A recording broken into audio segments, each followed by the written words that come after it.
எல்லாருக்கும் வணக்கம். குருமா செய்ய போகிறோம். அதுக்கு தேவையானது என்னென்னு பார்க்கலாம்.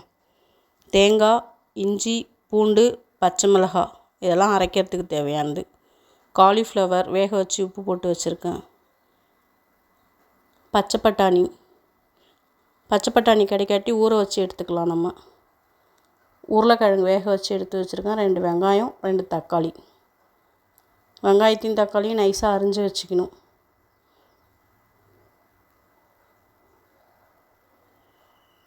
அரைக்கிறதுக்கு தேவையானதெல்லாம் அரைச்சிக்கலாம். பூண்டு, இஞ்சி, காரத்துக்கு தேவையான அளவுக்கு பச்சை மிளகாய் போட்டுக்கலாம். தேங்காய்,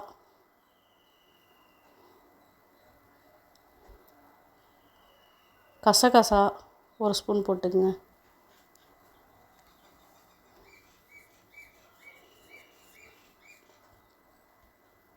பெருஞ்சீரகம் 1 ஸ்பூன்.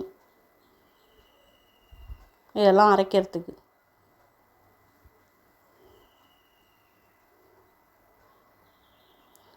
அடுப்பில் ஒரு வாணலி வச்சு பற்ற வச்சுக்கணும்.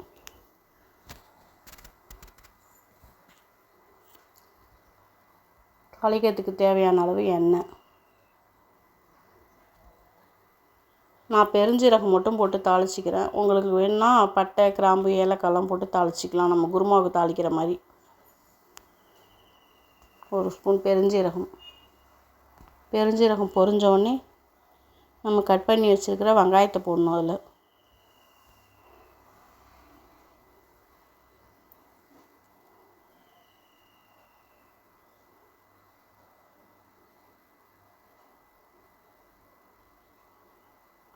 வெங்காயம் நல்லா கண்ணாடி பதத்துக்கு வதங்கி வரணும். அந்த அளவுக்கு வதக்கிக்கணும்.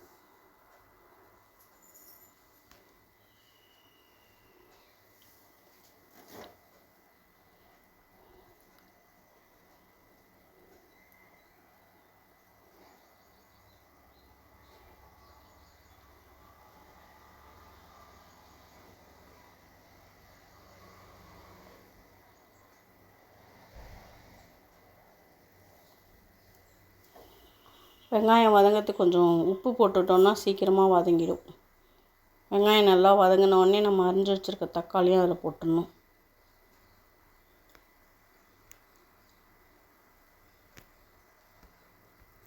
கருவேப்பிலை கொஞ்சம் போட்டுக்குங்க.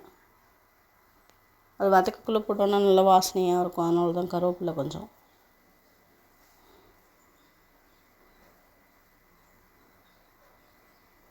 கட் பண்ணி வச்சுருக்க தக்காளியை போட்டுக்கணும். அதில் தக்காளி போட்டு நல்லா வதக்கிடணும். மசிச்சு விட்டு வதக்கிடணும். நல்லா தக்காளி மசிஞ்சு வந்துடணும். அந்த அளவுக்கு வதக்கணும்.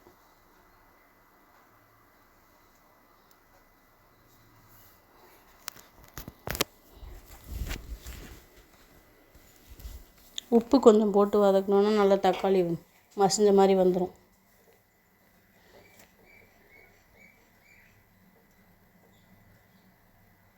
நல்லா மசிஞ்சிருச்சு. அதுக்கப்புறம் வேக வச்சுருக்க காலிஃப்ளவர் போடணும்.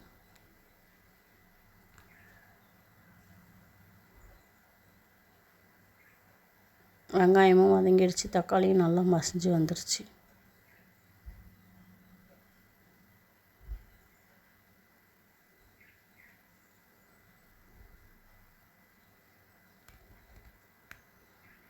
வேக வச்சுருக்க காலிஃப்ளவர் போட்டுக்கணும்.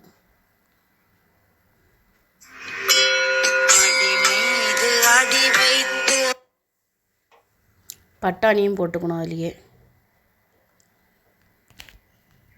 பட்டாணி வேக வைக்க வேணாம், அப்படியே போட்டுக்கலாம். ஃப்ரெஷ்ஷாக வாங்கின பட்டாணின்றதுனால. நம்ம பச்சை பட்டாணி ஊற வச்சுருந்தோன்னா அதை வேக வச்சு எடுத்து போட்டுக்கணும். இது பச்சையாக இருக்கிற பட்டாணி தோல் உரித்து வச்சுருக்கோம்ல, அதுதான். அது சீக்கிரம் வெந்துடும். போட்டு நல்லா கிண்டிட்டு வேக வச்சு தோல் உரித்து வச்சுருக்க உருளைக்கிழங்கு போடணும். அடுத்தது தேவையான அளவு உப்பு போட்டுக்குங்க. நம்ம இது பச்சை மிளகாய் காரம் மட்டும்தான் அப்படின்றதுனால மிளகாத்தூள்லாம் போட வேணாம். மிளகாத்தூள் போடாமல் வெறும் பச்சை மிளகாய் மட்டும் நம்ம அரைச்சி ஊற்றிருக்கிறது அந்த காரம் கரெக்டாக இருக்கும். கொஞ்சமாக தண்ணி ஊற்றி வேக வச்சுக்கணும்.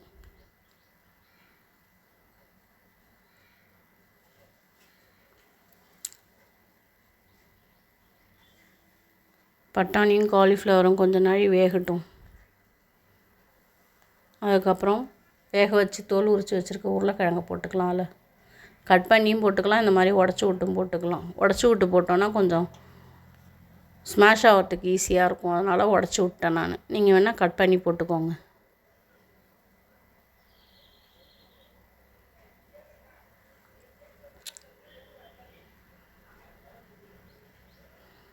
கிரேவி கொஞ்சம் திக்காக இருக்குன்றதுனால நான் கையால் அப்படியே பசைஞ்சு விட்டு போட்டேன்.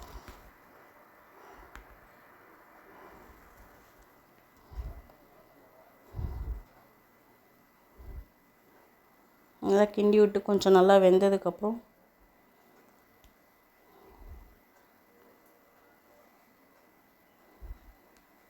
ஒரு 5 நிமிஷம் மூடி போட்டு வேக வச்சிடணும். அதுக்கப்புறம் நம்ம அரைச்சி வச்சுருக்க தேங்காய் விழுது இருக்குல்ல, தேங்காய், பச்சை மிளகா, இஞ்சி பூண்டெல்லாம் அதை எடுத்து அதில் ஊற்றிக்கணும்.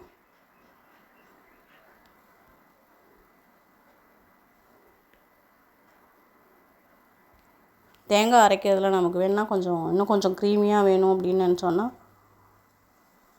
முந்திரி பருப்பு அரைச்சி ஊற்றிக்கலாம். இன்னும் கொஞ்சம் டேஸ்ட்டு நல்லாயிருக்கும், கலரும் நல்லா ஒயிட்டாக வரும். ரெடி ஆகிடுச்சு. கடைசியாக கருவேப்பிலை, கொத்தமல்லி போட்டுக்கலாம்.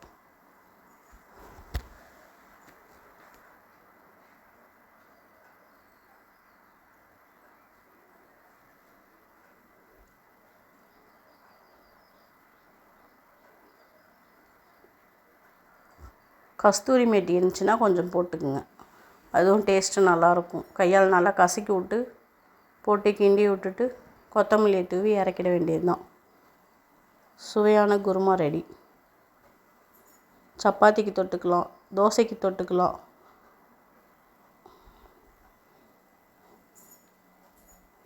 செஞ்சு பார்த்து சாப்பிட்டுட்டு எப்படி இருக்குன்னு சொல்லுங்கள், உங்களுக்கு பிடிச்சிருக்கான்னு.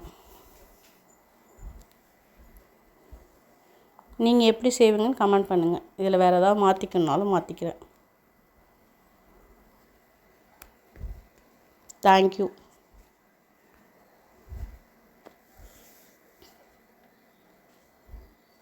வாங்க சாப்பிட்லாம்.